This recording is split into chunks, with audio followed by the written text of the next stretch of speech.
Бізде 7 мамлекеттик ишканалар иштеп атат. Артисттердин баары жумуштан кетүүдө. Анткени ушул айлык маянасы аябай көтөрүлүп, анан кандайдыр бир коомчулукта талкууланып жатат да, бир кандай терс жагы. Бирок жеке тармакта ошол артисттер деген 2-3 эсе көп алып атышат. Демек, биз мындай санариптик технологияны киргизүүдө артисттерди кантип чакырабыз?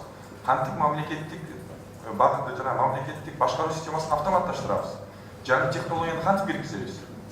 Ал жерде макул жеке тармактагы бизнеске таянсак болот. Бирок аны приемка кылыш керек да. Аны билиш керек да. Эмне анга жасап берип атат, кандай кылып атат деп. Мен ошондуктан суранат элем. Жеке өзүмдүн атыман ушул маселени бир карап, анан чечип берсеңиздер.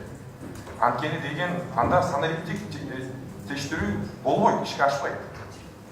Ушул маселени ушундай көтөрүп, $2000 жеке тармакта аз акы.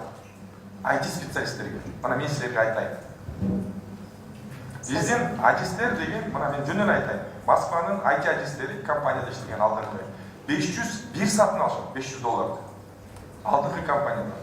Бизде болсо деген азыркы убакытта бул деген $5 да жетпей калат. Анан кантип мына ушул Евразиялык экономика биримдигинин негизинде биз кантип санарип иштештерди жүргүзөбүз? Ошондуктан мен суранат элем, ушул маселени карап чечип бериңиздерди суранам. Анткени бир аз туура эмес, бир кандайдыр бир терс жагынан каралып атат бул маселе. $2000 эми чыныгы айталы, жеке тармакта бул аябай төмөн айлык мааш.